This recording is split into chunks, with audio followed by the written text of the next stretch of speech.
Welcome to the first ever Set 12 VOD review of the channel. And dude, we have an insane game to cover today for a multitude of reasons. First off, just because it's Set 12, it's new, it's awesome, but also because this is the first time we are ever covering a Project PBE game, which is an event that I'm hosting and with a buddy of mine, and it's going fantastic. A lot of top players around the globe are competing in it, and if you don't know what it is, basically top players just compete over the course of 3, 4, 5 days, utilizing a third-party rank system we've devised, and then this time, for this set, at the end of it, the top 24 players will get to compete in a tourney there's a 2-day format, and they'll get to get some prizing. So it'll be super lit, super fun. And we are covering in today's video YBY1, who again is partaking in this project. If you don't know who he is, oh, this guy's a fucking beast, bro. This guy's so fucking good at TFT. Let me set the stage. Let me talk about quickly just each player and their accolades, because this is an insanely high level lobby. It is absurd. YBY1, if you watch Sub-Zero Arc's channel, maybe you know who he is. Vietnam rank 1, global rank 1, by the way. So that means across every server in the world, he has the most LP. He crossed the 2100 LP threshold, I think, multiple times. He has partook in BoxBox's TFT event, has also been, I think he won the last one, if not it was close, but also really insane player. Like, he's so fucking good. He's partaking in this event. Light YGO, he is a Chinese pro player. He has crossed the 1850 LP threshold, at least this set alone. He also partook in last Project PBE, and he is, in my opinion, the best player when it comes to figuring out broken stuff and figuring it out fast and abusing it fast. Like, he is skyrocketed on the leaderboards. He's averaging like a 2 point something, despite these lobbies being intense and very high level. Next on my list of players, Cash, global rank 1 as well. Last set, crossed the 2K LP threshold from Brazil.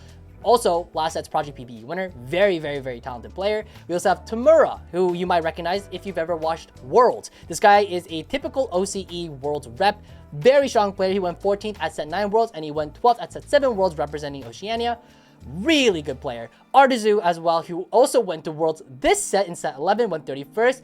Also, very talented player. And TFT, who is in here as well, he is top 5 on the SG server on Singapore. So if you've ever come to the stream before, you've heard Disco yap about SG. But they're a very talented region, actually. Very good players. So across the board, just incredibly fantastic players. DMS is also just the last two players, is a 1K LP challenger for the Philippines, and then Fabi, who is a 450 LP player on the Philippines server, which is very respectable, but in such a world-class lobby, he's gonna be really fighting for his life. But anyways, that is me setting the stage for you guys, and let's get on to the game. So it looks like we are in game, and the portal that we end up in is, I believe, Crab Reef. Now, for obvious reasons, I don't know the language. I don't speak Vietnamese, I'm not Vietnamese, I like pho, that's the extent of my Vietnamese knowledge. So I actually had to watch this entire VOD and translate all of it.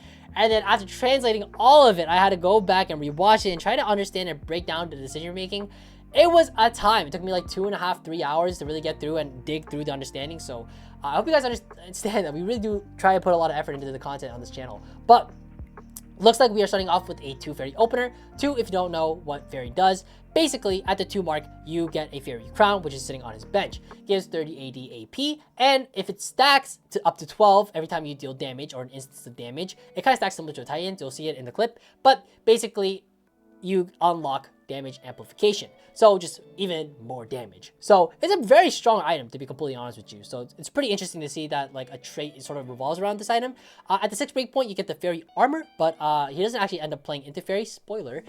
So we won't be talking too much about that. But going into the 2 augments here, there's a bunch of new ones. Let's quickly go over them and translate them for you. On the left-hand side here, this is Transfiguration. Transfiguration, for those of you who don't know, gain a random component. And then for every 3 charms you purchase this game, gain another component for a maximum of 4. Just scaling augment, lose, pick up charms, get more components. That's all you gotta know. Next one, middle one here, this is Beast Friends. It's BEEST. It's best friends, but you know, actually E, haha. But basically, if you're playing Vertical Honeymancer, this is kind of what you want to play, or kind of what you want to auto pick, if you will. Am I having a stroke? Jesus. Basically, what it does is Honeymancers gain 1 more B. When bees jump to a new Honeymancer, Honeymancer gains a 25% max HP shield, gain a Blitzcrank, and a Cog Bomb. So again, if you're playing Vertical, this is ideally the augment you want to be auto-clicking every time. Finally, take note of this augment. This augment, my prediction is that it will fucking get nerfed to oblivion or get removed. It's one of the two. The reason why I say this is, well, let's talk about it. So it's called Flexible. Gain 1 random emblem at the start of every stage. Gain a random emblem. Your team gains 15 HP for each emblem they are holding. And actually, in this patch in particular, you can see it's not 15, it's actually 25 HP. Which is stupid. Like, this augment is disgustingly good. The reason why I say that is because this goes a little more into the game design of TFT, but basically the TLDR is that recently it feels like the trait power, or rather the power of your board, is more focused and lies within the trait breakpoints rather than the unit quality. So instead of seeing boards that feel like this cohesive 4 costs, 5 costs, and a bunch of really expensive units that are high in quality, and like maybe you're not digging too deep into the traits, but rather you're exploring and playing like Stand United, if you will, right? You're sort of seeing these weird like 4 Sniper Forewarned is a very good example of this, where like there's too much power in the trait. So despite the fact that half your board is like 2 costs and 3 costs, your board is still very, very, very strong. So that is sort of the issue here, where you have augments, portals, whatever it may be, that gives you a lot of accessibility to these higher breakpoints in these chase traits, or traits in general. It can be a bit of a problem in terms of board power. So I really do think that this is way too strong for what it is. And again, either nerfed to oblivion or removed completely. So we'll see what ends up happening. But because in its current state, it's pretty broken, we end up seeing YPY1 take the augment. He also takes a charm here out of his shop here, which he actually bought it so fast. Oh, here it is. Gain 1 random small effect for 1 gold, and he actually rolled a temporary blue buff here. You can see him celebrating in the bottom right here, because getting a full item right at 2-1 is really great, especially if you're trying to win streak. And with a 4 fairy opener as well, it's pretty fucking solid. I apologize for the video actually lagging here. This is actually just an issue with his stream. We're back already though, it's chill. It might happen in the future though, I don't remember. So just keep that in mind and bear with me, I apologize. But 4 fairy, like I said before, very strong in the early game. He does lose, but it's because his board is just lacking upgrades. 4 fairy, so all the fairy units get bonus HP on top of the fairy crown. And you actually get 400 HP per fairy unit, which is really good. Did I say that right? Sorry. You get 400 HP on every fairy unit at the 4 breakpoint. There we go. So that's a lot of stats. And basically, you're just stat checking people with upgrades. But again, he lacks the upgrades, so he wasn't able to get it. And actually, let's talk about his augment real quick. At 2-1, he got a sugar craft emblem. As you can see on the bottom right, he has a cake, which he is slowly gonna start building up. All you gotta know about sugar craft is that the more components you have on your board, or the more items slammed, whatever it may be, the more sugar you get per fight. That's all you gotta know. And as you go higher up the vertical, you get more sugar per component. And more sugar, bigger cake, more loot, more power. That's all you gotta really understand. It's similar to Lagoon if you played set 7. So in that regard, it's a pretty fun trait to play. You actually get only gold up until, I believe, the 7th layer of the cake. And then once you get past the 7th layer, that's when you get things like duplicators, or things like, I think there's a Tactician's Fawn somewhere in the table, Infinite Magnetic Remover, stuff like that. Like some really cool stuff. So I do predict that to be a really popular trait once the set goes on to live. It looks like here he also ends up getting a sword off the carousel here. That's probably for BT. Reason being is that Sugarcraft in this side that's vertical, and again, you do want to play vertically if you do end up playing Sugarcraft. The 4 cost carry of Sugarcraft is Gwen, who is an AP mage like carry, right? She's very similar to set 9 Gwen, if you remember that. But basically, she likes items like BT, items like Archangels, items like Spark, items like JG, items like Hodge, items like Rabadones. There's a lot of different like items that she can play. Very flexible carry. And I'm actually pretty excited to play her once the set goes on to live. She seems really fun, and it just seems like you could just tempo slam a lot of things and then just kind of just smack them onto Gwen and just call out your board. So obviously, looking at his spot right now, despite the fact that our opener kind of looked okay, but it looks like YPY1 just ended up committing to the lose streak here, and he's actually going to, I believe, grief his positioning here to try to secure the 5 loss. Expect nothing less out of a world class player, and it looks like he did it. So that's very well done. 5 loss. And I believe the math, if I remember correctly, it's 72 HP after this loss. Yeah, he didn't kill the Holly. So 72 HP after this loss, or 73 rather. Okay, my fault. Really great, good stuff to see. That is decently healthy after a 5 loss. So his spell's actually looking really good, and especially because it was an economic start. He actually has so much money. He's level 6 on 2-7. He hasn't even gotten the money out of the Krugs here, or the crabs, if you will. Well, spot's looking super fucking solid. Like, it's a super solid spot. Looks like we get a sword out of the neutrals, which isn't ideal, and we end up finding an Akali pair and a multi-striker crest coming out of our 2-1 augment. So multi-striker is a bit awkward, but with the BT slam that we were originally playing around for Gwen, now it's looking like maybe a Sterak slam, and then I believe we can maybe play around Camille potentially, who is a 5-cost multi-striker unit who's very strong. Maybe we can flex her in one way or another, or maybe Sterak ends up on somebody else. Regardless, an AD melee carry to some degree is going to probably pop up on our board, and with the Akali pair on our bench, it's really nice because we can definitely use her as a way to really sort of connect that, and she can item carry throughout our stage 2, or rather stage 3 and onwards, and then play around our 4 costs and yada yada. You get the idea. Again, 3-2 augments here. Gotta translate real quick for you. Looks like on the left hand side we have high voltage, gain an ionic spark. Your ionic sparks have a +6 hex radius and do 30% more damage. So I really only see this on like units like Morgana, who's like a 2 hex range like frontline carry. Maybe on Gwen, but like I don't really see that being the case because like she doesn't need to spark the people in the back. It's one of those augments that it feels to me, if you lack shred, just take it. It's probably fine. Combat hazard, we know what it is. We don't have to talk about that. That's one in the middle. And on the far right side, this is Unleash the Beast. This is gain a Sterak's gauge when its effect triggers. The holder gains 30% attack speed for the rest of combat and immunity to crowd control for 10 seconds. So it's really like, if you remember set 10 Yone, like units like that, fucking love this augment. I don't know who's the equivalent in this set. You can let me know in the comments because I'm still learning this set as well. But it sounds like it's really good in the right carries, but we just, you know, you have to be playing specifically within that line. So it looks like Combat Caster is especially good here for us. Combat Caster, I believe, is also great because Gwen has a low mana pool this set, if I remember correctly. But it looks like we also, so we reroll left and right. And left side, also a new augment. Let's talk about it real quick. 2 tanky. This is a really interesting augment. It's sort of the double trouble for tanks. When you field exactly 2 copies of a champion, they both gain 550 HP. When one copy dies, other gains 40% max HP shield for 6 seconds. When you 3-star one, gain a 2-star copy. So, again, double trouble for tanks. It just gives you HP instead of like stats like AD and AP, which I find kind of odd. I don't know why they keep avoiding it. Maybe it's a design philosophy. They're like, oh, you know what, double trouble, the original design wasn't that great, which kind of sucks because it was very fun. I could definitely see, off the top of my head, shapeshifters maybe being like a thing, like shapeshifter reroll with like Shyvana carry, maybe somehow, I don't really fucking know. Surely there's a line somewhere that likes this augment, but for now, I don't know what that is. It looks like we'll just keep it simple, stick with Combat Caster, especially because YBY1 is playing for some BLP inside of Project PBE. But looks like we get to levels of 7 here, which is crazy. 7 on 3-2 with this much money is absurd. Akali can also hold our items really well here, and because we did 5 loss, or actually rather 6 loss up until this point, we do really want to start winning from this point onwards. So he does roll down to 30 here, which I did find a bit interesting. I thought he could have just stayed at 40-ish. And the reason why I say that is because I think that he had very little pairs. I think he only had 1. So it didn't really make a lot of sense in my head to roll here.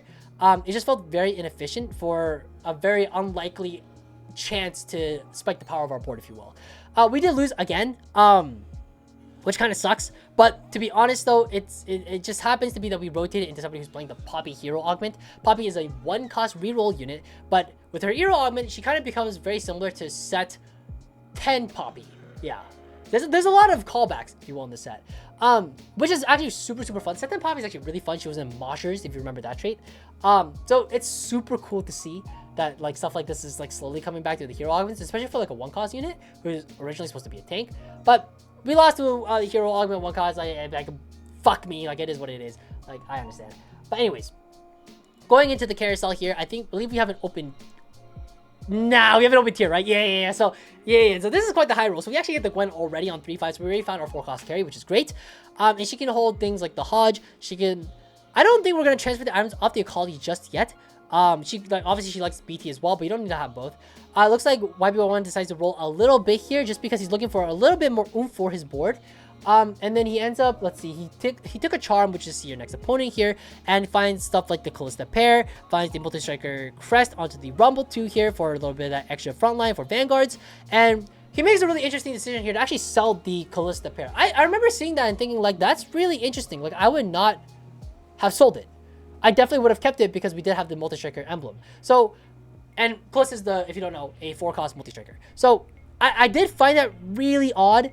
But it does make a lot of sense, especially because it seems that we're itemizing both Gwen and some AD carry of some variety. So like, I thought it was a really prudent decision that he made really quickly, and that really separates a lot of like, I'm not gonna say low elo per se, like not me. I mean, it separates me from him, but like I would have probably held the Calista pair.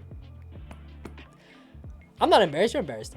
But like, I mean, I can't blame. It's a 4-cost pair, man. But it makes sense. He's not itemizing it. And I thought that was a very smart decision, despite the fact that initially I was taking a little bit back from it because I definitely wouldn't have done the same thing. So that's why you gotta watch the better players, man. You learn something, even if it's a new set and you don't know what's going on. He also on 3-6, he did hit another charm as well. It was 50% chance to receive 1 gold when you toss a coin. I believe you saw that, and I just didn't get to talk about it. But it looks like here, we're going to actually slow this down to 1x speed here because there's actually a lot that goes down on this 4-1 roll down here. But he levels to 8 here, gets a mage emblem here, sells the Akali 2, finds the Rakan to get, I believe it is 2 fairy onto a board. Looks like we're trying to dig for, I believe, we already have 6 Sugarcraft, but I think we're looking for other units and upgrades as well. Picks up a charm here as well. I believe it's 10 more gold here. Finds some more units as well. I think we're looking for that Gwen 2 really. Is the big one, which we just happened to find. And also we found the Rakan 2. Fuck it, why not? And it looks like we reforged a couple of the emblems here, the mage emblem, and I believe it turned into a shapeshifter one. Oh, he also re-rolled the multi-striker one, so now he doesn't have multi-striker anymore, which actually makes a lot of sense. I think Camille is definitely like a play we could have made, but I think the problem is that with Camille is that it doesn't really fit too well into the sugar craft whatever, and we've already stacked the cake quite a bit at this point. So I can definitely see trying to wane away from it, and we actually end up getting an Arcana crest, which is quite the high roll, which we'll digest a little bit more post augment choice here. But it looks like here on 4-2 we get from left to right a couple new ones. Support Golem 1, basically gain 1 Golem that fights for your team holding 1 permanently attached support item. I hate this fucking augment. It feels so lackluster in my personal opinion, especially for a gold, because like if you get like gem on it, like what the fuck, like it just feels terrible. Pandora's items, we know what it does before, but it actually got buffed in this set, I believe. So it gives 2 components instead of 1 like before. And then finally is teaming up is what it was called. I remembered. And this one also actually got buffed. It actually gives you a support item on top of the 2 4 costs. So I can see myself picking this augment a little bit more now. I'm feeling a bit more incentivized. I kind of avoided it in general, but it's actually pretty nice. Not bad. Actually, did it always give a support item? I don't remember, dude. It's been a fucking minute. I did not play a lot of set 11. But looks like going into here, I don't really know what I would lean. He rerolls middle here, which is great. He gets unified. And again, 1v1, he spams the fuck out of this augment button at the bottom. But I'm definitely leaning unified if I'm here. So I'll reroll left and right side just to see what it is. He ends up, let's see. So he ends up getting a couple new augments. So let's talk about it. On the left hand side, this is called Item Collector. It looks like buried treasures, but it's not. Your team gains 40 HP for each unique item they are holding. Your team gains bonus HP, 80, and AP. So if you have a lot of items, and especially in this case where one of our augments is actually providing us with a lot more emblems, this sounds like a very good time. The one on the far right here is called Vertically Inclined. Basically the opposite of Stand United. Your team deals 8% more damage, but 16% more damage if you have less active non-unique traits than your opponent. So I don't know if built different and this augment are like if you take build different, then you can find this augment, but that is a crazy synergy to find. So that is something to keep in mind because you basically get this active like every single time. But he ends up taking Item Collector here, which makes a lot of sense. Just because we're gonna have so many items pumped into our board, both because we're chasing Sugarcraft, but also because we are chasing emblems with our first augment here. There's a lot that's going on, and like we talked about the Arcana crest. So let's talk about the Arcana crest and why this is good. Arcana, if you don't know, is obviously a new trait, but basically when you have Arcana implemented onto your board, you can basically choose an Arcana unit and like the little selector as you see on his bench here, you select one of them and then it'll provide an effect across your team. So for example, let's say you have 2 Arcana active and you use the little selector on your Zerat, who's an Arcana unit. Now your whole team does true damage, bonus true damage, which is pretty crazy. It's pretty crazy. It scales based off the breakpoints. It also scales based off of certain things. So for example, the Arcana Emblem, which is the big high roll of this game, and this is gonna blow your mind. The Arcana Emblem, if you select a unit with the Arcana Emblem on it, you gain % damage amplification, which doesn't sound crazy, but that damage amplification scales with the number of emblems you have on your board. Let that sink in. This guy on his board currently has an Arcana emblem, he has the Honeycrest emblem, and he has a Shapeshifter emblem. That's 3 emblems. So he is getting the base 6% damage amp from the two breakpoint of Arcana, plus 3% per emblem. So he has 15% damage amp across his whole board, which is a fuck ton. And then on top of that, he can go further up the Arcana tree. And now he's going to be playing more into Vertical Arcana to cap out his board to hit in like ludicrous levels of damage amplification. So his spot, my god. You can see him, he's already clapping. He's already kind of like excited because I think for him it's clicked at this point. He's like, my spot is insane.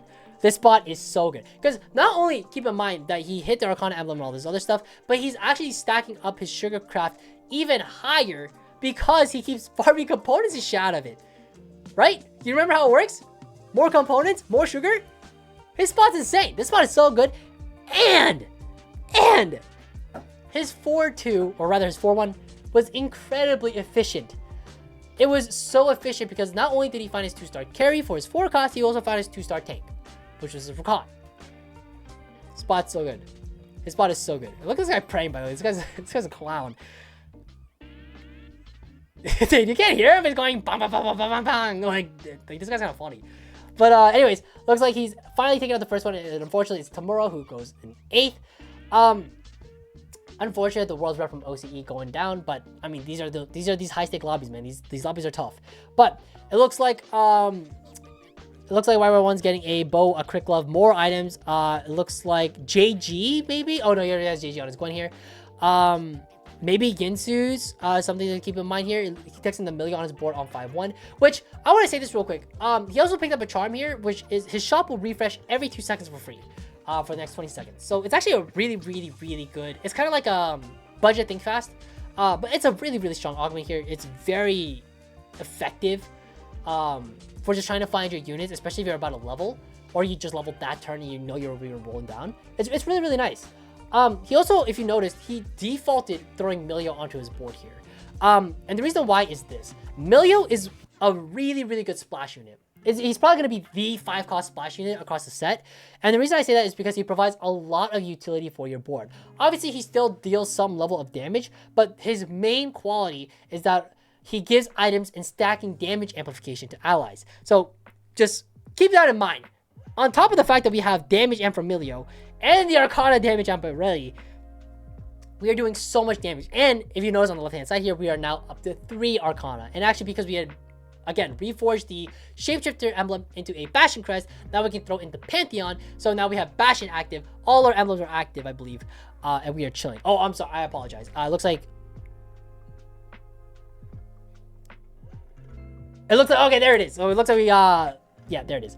Bastion, and then we got, I believe that's is that Incanter? I believe that's an Incanter emblem, which is kind of dead at the moment, but that's fine. Like, more emblems, the better. And we are sitting at 3 Arcana. Now, with 3 Arcana with the Hecarim in, now we are sitting at 29% damage amplification. It is a lot. Also, he found another charm, which got him a spat. So as long as he finds another component, he gets even more damage amplification. So, going into the carousel here, there's another Arcana emblem, and he could hit 4 Arcana, which would be absurd. But I believe Arcana is going to be kind of similar to Jazz Spat of set 10, where if you have that spat, it's just way too strong. Also, quick aside, he took Declaw here. If a top player could tell me why he did that, I would love to know. I swear on my life, it makes way more sense to get an emblem here because it just boosts your damage even further.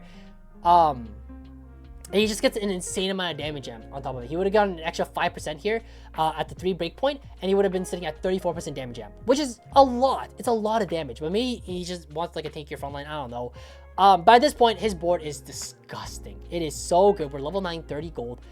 He is playing like an absolute beast. So this spot is absurd. Also, he just picked up another charm. It's just at 25 seconds, your team gains 300% damage amp. And just look at his spot, dude. He just has so much stuff. You got another duplicator out of this. You got another Sugarcraft emblem. Like, we got another emblem for more Arcana damage amp. Like, dude, like, this spot is crazy, man. It's so cool how this board ended up cooking and how all the traits kind of played together, and it's sort of like exponentially kept pushing these like variables all together, and now our boards are fucking, it's disgusting, really. This board is absurd as hell. And it's so cool to see the way that it just kind of like played together and like tapped out with Arcana and stuff. I wouldn't be surprised if Arcana is really like the general way that most people cap out their boards in the end game. The reason being is that Xerath Arcana effect is still very, very strong because just that extra bonus true damage is just absurd. So that's something that you'll see pretty often with a lot of people playing around Arcana. But it looks like we are down to our top 4, down at 5-7 against the Monster Crab. Oh, do we not win this? Oh, yeah, I don't think we win this. And actually, funny enough, Light YGO also loses. And also Cash loses as well. So nobody was actually able to beat the crab monster. That's actually so funny here. DMS actually survives here, though. And it looks like Cash is going in 3rd, Light in 4th. And this is the end. So it looks like the last 2 are top streaking again. The fucking Rito Classic. Level 10 here, we got the Xerath in as well. 4 Arcana, 6 Sugarcraft, and a bunch of crazy traits. Just so many things that are going on. A lot of emblems, a lot of damage amp. Our board is immense. He actually did a really interesting thing here where he actually swapped out his Rakan for a Morgana too. I don't think that's actually correct here.